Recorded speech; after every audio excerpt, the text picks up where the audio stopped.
လာပါနော်အမားကလွင်အောင်ဗာတင်မိမယ်ဆိုတော့စကလေးတွေရင်တင်မိမယ်စကလေးတင်မိမှာမလို့လူတယောက်ရဲ့ခန္ဓာကိုယ်မှာတိုင်းရမယ်စကတိုင်းမယ်ဆိုလို့ရှိရင်အချက်၄ချက်တော့လိုမယ်နံပါတ်1ကဗာတိုင်းရမယ်ဆိုလူရဲ့ဒါလူလူပဲမှတ်လိုက်တော့ပါနော်လူရဲ့ခါပပတ်လေပေါ့တပတ်လေစားတိုင်းရမယ်ပြီးရင်တင်ပတ်လေတိုင်းရမယ်တင်ပတ်လေတိုင်းရမယ်ပြီးသွားလို့ရှိရင်တင်အမြင့်တိုင်းရမယ်တင်အမြင့်ဆိုတာကဒီခါကနေမှဒီပေါ့တင်ရဲ့အဖောင်းဆုံးနေရတင်ရဲ့အဖောင်းဆုံးနေရတိုင်းရမယ်နော်တင်ရဲ့အဖောင်းဆုံးနေရတနည်းအားဖြင့်ဘယ်လိုမျိုးလဲဆိုတော့ဒီမှာဒါကဒါလူပေါ့ဒါခါတိန်နဲ့ခါလေးပေါ့ဒီလိုတင်ပေါ့ဒါတင်ဆိုလို့ရှိရင်ဒီမှာဒါတင်ဒါခါဆိုလို့ရှိရင်သူ့ရဲ့ဒီကနေမှဒီအထိရှိတဲ့နေရာကိုတင်အမြင့်လို့ခေါ်တယ်ထမိန်နေမှာဆိုလို့ရှိရင်ဒီနေရာတွေကထောက်ထည့်ရတဲ့နေရာမျိုးလေးပေါ့နော်တင်အမြင့်သိဖို့လိုပဲနံပါတ်1ဘာသိရမလဲဆိုတော့ခါသိဖို့လိုပဲခါသိဖို့တော့နည်းနည်းဟွာလေးလှုပ်လို့ရှိရင်နည်းနည်းဟွာစိတ်မရှိပါနဲ့နော်တယောက်တည်းခုတ်ပေါ်မှာတင်ပြီးရိုက်ကြတာဆိုတော့လေ1ခါသိရမယ်2တင်သိရမယ်3ကတင်အမြင့်သိရမယ်တင်အမြင့်4ကကြတော့အရှိ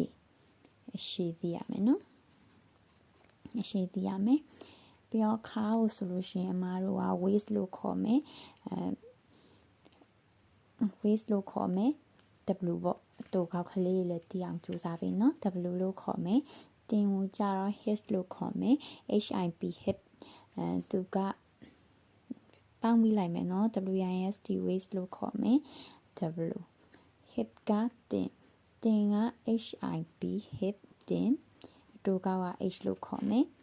တင်အမြင့်ကိုကြတော့အမားတို့က hip length လို့ခေါ်မယ်နော် hip length LENGTH length နည်းနည်းကင်မရာပြင်ကြည့်နေတဲ့အစင်မပြေတာလေးရှင်ခွင့်လုပ်ပေးနော် hip length လို့ခေါ်မယ်အရှိကိုကြတော့ length ပဲနော် LENGTH length L ပေါ့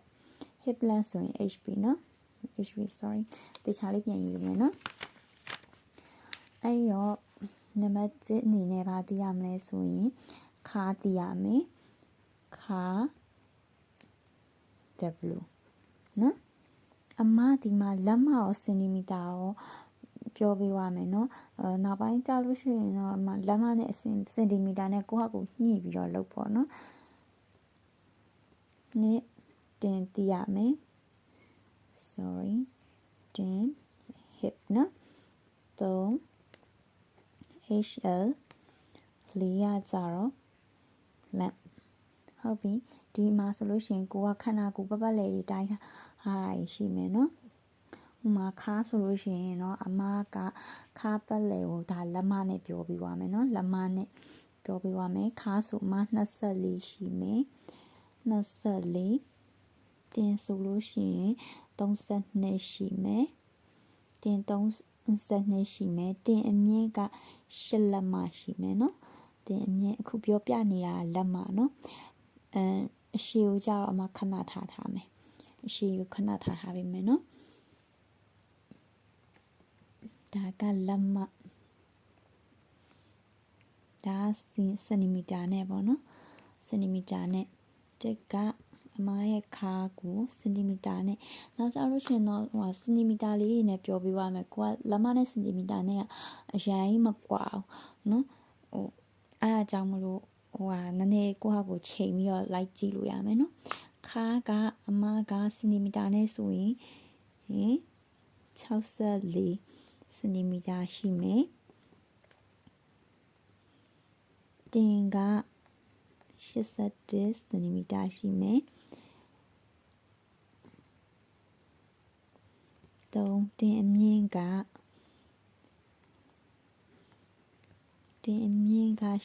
8လက်မဆိုတော့8လက်မဆိုတော့ဘယ်လောက် cm ရှိမလဲဆိုတော့ဟိုပေါ့20 cm ပေါ့20 cm လောက်ထားပေးမယ်နော် ပြီးတော့4ရကြတော့အမြင့်ကိုနောက်မှတိုင်းပေးမယ်ပုံသေးနည်းလေးပြပြပေးမယ်ဒါလေးပြီးရင်တော့ပုံသေးနည်းပြပြပေးမယ်နော်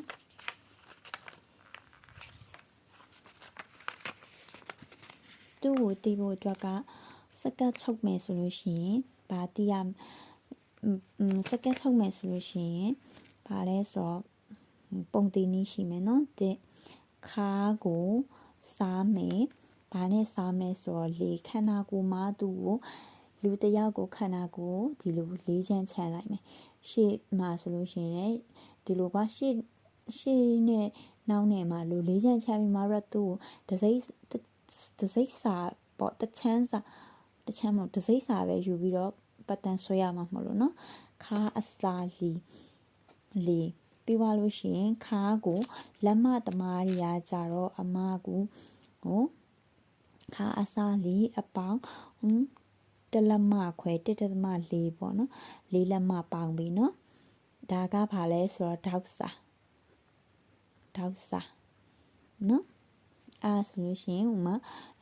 ဆိုလို့ရှိရင်ဘာလဲဆိုတော့ခါက24ကိုစားမယ်မြင်ရလားမသိ24အစား4နော်4ဆိုတော့ဘာရမလဲဆိုတော့6ရမယ်နော်6ရမယ်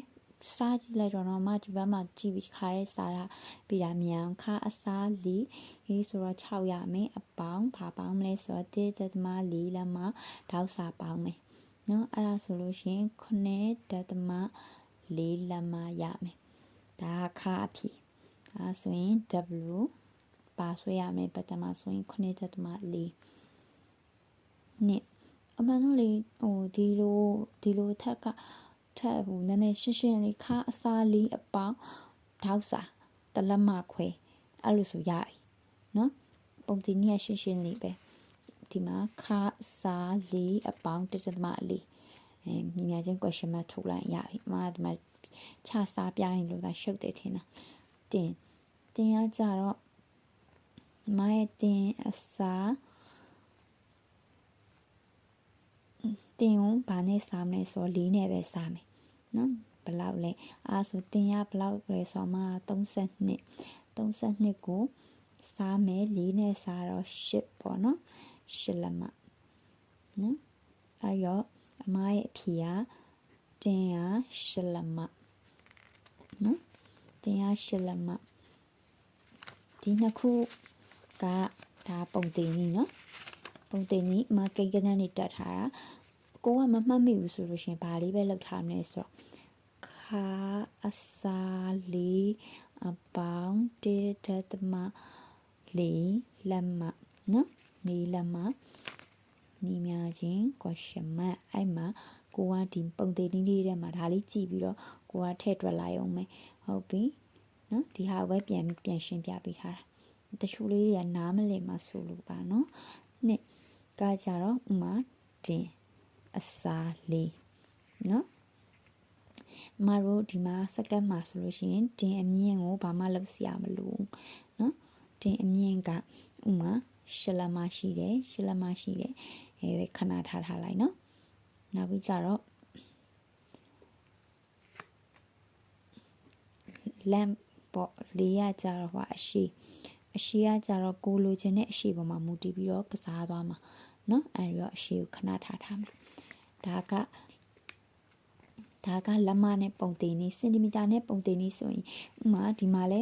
ကိုယ့်ရဲ့ခါးတွေတင်အမြင့်နေအားထက်နော်စင်တီမီတာသမားလေးတွေကဒီနေရာမှာစင်တီမီတာအစားလေးဟိုပါပြီးတွက်ပြီးသွားလို့ရှိရင်အပေါင်းဒီနေရာမှာသူကတလက်မခွဲထားခဲ့လို့ရှိရင်စင်တီမီတာသမားတွေက3 cm ပဲထားနော်ဒါအခုပြောပြနေရလက်မဒီမှာနားမလည်တာရှင်းလာမေးလို့ရပါတယ်နော်လက်မစင်တီမီတာသမားလေးကိုပြန်ပြောပေးမယ်နော်အမကပြန်ပြောပေးမယ်ခါစားလေးပဲဒါကိုစင်တီမီတာနဲ့တရွက်ချင်းစီမှတ်လို့ရအောင်စင်တီမီတာနဲ့ခါအစားလေးအပေါင်းစင်တီမီတာ3စင်တီမီတာဒါကလည်းဒေါက်စာနောက်ကျရင်တော့ရှုပ်မှာဆိုလို့တစ်ခုချင်းစီပဲပြောသားပေးမယ်နော် ဒါအခုကလက်မနဲ့စင်တီမီတာသမားလေးတွေလည်းလိုက်ညှိပြီးတော့လိုက်ချုပ်လို့ရအောင်ပြပြပေးတာပါနဲ့ sorry ခါကစင်တီမီတာမှာဆိုလို့ရှိရင်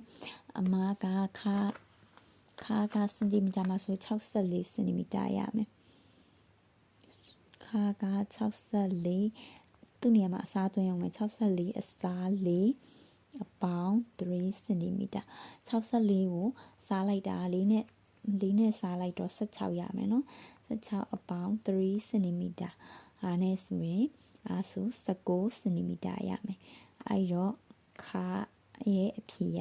စင်တီမီတာမှာဆိုအမက19စင်တီမီတာ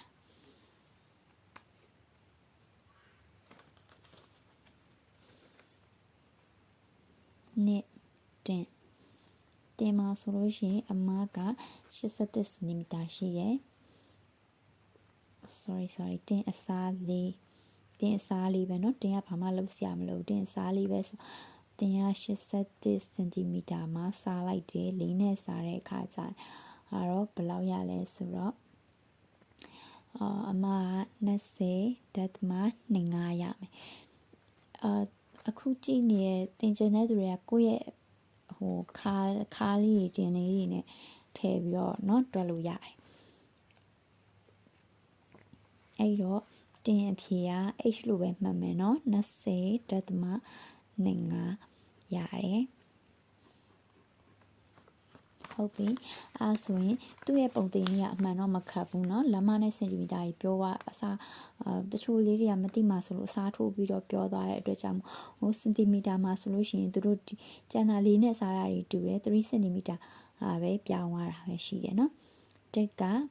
သူ့ရဲ့စင်တီမီတာရဲ့ပုံသင်ကြီးကကြတော့ခါအစား4အပေါင်း3စင်တီမီတာနှစ်ကတင်အစား4နော်ဘာမှလုပ်စရာမလို3က HL သိရမယ်တင်အမြင့်သိရမယ်တင်အမြင့်ကအမက20စင်တီမီတာပဲထားမယ်4ဆောနာလိုပဲအရှည်ကိုကြတော့ကိုလိုချင်တဲ့ဟာတိုင်းတာပြီးပြောပြပေးမယ်ပြီးရင်တော့စကတ်ဒီစိုက်ပွားတာလေးတစ်ချက်ပြောပေးမယ်နော်သူ့မှာစကတ်ဒီမှာဆိုလို့ရှိရင်3မျိုးအမျိုးအစားတွေအများကြီးရှိတယ်ဒါပေမဲ့အခြေခံက3မျိုးရှိမယ်အခြေခံ3မျိုးမှာဘာတွေရှိမလဲဆိုတော့စကတ်ဒီလိုလေး A လိုမျိုးဖြစ်နေရဲ့ဒီလိုစကတ်ကလေးတွေရှိမယ်သူမှာခပတ်တက်ချင်ဒီလိုရိုးလည်းရှိမယ်ခပတ်တက်ချင်လည်းတက်လို့ရမယ်အဲ့ဒါကြီးပြီးတော့မှဆင်ပွားပေးပါမယ်နော်တစ်ကတော့ A စကတ်ဒါကိုအမတို့ A group ထဲမှာတတ်မှတ်မယ်နှစ်က V စကတ်ဘယ်လိုမျိုးလဲဆိုတော့အမဒါခန္ဓာကိုယ်လေးခန္ဓာကိုယ်ပဲထားပါတော့ဒါခါနေရနေဒီလိုလေးသွားတာအောက်ရှူလေးလေသွားတဲ့စကတ်ကလေးပေါ့ရေအိုးလေးနဲ့တူမျိုးလေးဒါမျိုးစကတ်လေးတွေကိုကြာတော့အမတို့က V စကတ်လို့တတ်မှတ်မယ်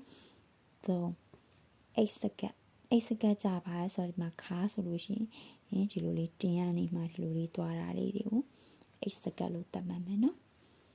8စကတ်အဲ့တော့စကတ်မှာ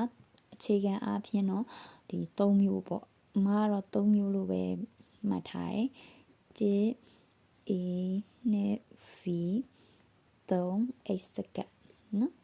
အဲ့တော့အခုကအမကဒီ8စကတ်ကနေမှဒီဇိုင်းပွားတာလေးကိုတင်ပြီးမယ်8စကတ်ကနေဒီဇိုင်းပွားတာလေးတင်ပြီးမယ်အဲ့တော့စောနာရထားတဲ့အဖြေလေးတွေကနေအမတို့တွက်ကြည့်ကြအောင်နော်ပတ်တန်မှာချဆွဲမယ်ဒီမှာအခုစင်တီမီတာနဲ့ပဲတခါတည်းပြောပြသွားတော့မယ်နော်ဆောနာလည်းဒီမှာကိုကလက်မနဲ့တွက်ချင်တယ်ဆိုရင်ကိုရဲ့လက်မအဖြေလေးတွေနဲ့တွက်ပေါ့ခိုးတော့ဒီမှာစင်တီမီတာဖြေလေးနဲ့ပဲတွက်ပြပေးမယ်အဲ့တော့ဆောနာစင်တီမီတာဟာကိုအမကူးချလိုက်မယ်နော်ဘာရလဲဆိုတော့တစ်ကမာကခါက19စင်တီမီတာထောက်စာပေါင်းမီတာနဲ့တင်က20.25 3HL တင်အမြင့်ကအမက20 cm နဲ့ယူထားတယ်လေဟ ဟုတ်ပြီအမကစကတ်အတူလေးပေါ့ဒီအဲ့စကတ်အတူကနေမှအရှည်တွေပွားတာတွေကားတာတွေမျိုးတင်ပြီးမှဆိုတော့အမအရှည်ကိုက40စင်တီမီတာယူထားလိုက်မယ်45လည်းယူရတယ်ကိုပေါင်50ပေါ့ကိုအဆင်ပြေလောက်လည်းယူလို့ရတယ်နော်ဒါပေမဲ့လောလောဆယ်ကတော့ဒီဖြီလေးနဲ့ပဲအရင်တွက်ကြည့်အောင်နော်ဟုတ်ပြီပြန်ဒါကစကတ်တစ်ချေချိုးဖို့အတွက်ခါတင်အမြင့်ရှည်လို့မယ်နော်စကတ်ဆွဲရဲ့အခါမှာရှည်ချမ်းဆွဲရမယ်နောက်ချမ်းဆွဲရမယ်နော်နောက်ချမ်းနဲ့ရှည်ချမ်းနဲ့နှစ်ခုခွဲမယ်ဒီစင်တီမီတာနဲ့တစ်ချက်ဆွဲပြမယ်နည်းနည်းပြီးတော့အစမပြေဖြစ်ပေးပါနော်ဒီမှာနည်းနည်းရိုက်ပြီးမဲ့သူလည်းမရှိဘူးကိုဟာကိုခုံမော်တင်ရိုက်တာဆိုအဲ့တော့စင်တီမီတာမှာပေတန်းကကိုကတပြားစာလေးခြံလဲရတယ်မခြံကျင်လဲဒီကနေမှထိတ်ကနေမှစဆွဲပေါ့အဆင်ပြေသလိုလုပ်လို့ရတယ်နော်အဲ့တော့အမကဒီမှာ40စင်တီမီတာအရှည်အရင်ဆွဲမယ်ဒီရှိပေါ့ဒီမှာ40စင်တီမီတာအဲ့တော့ဒီမှာမမြင်ရမှာဆိုတော့အတူလေးနဲ့ပြပေးမယ်နော်ခဏနဲ့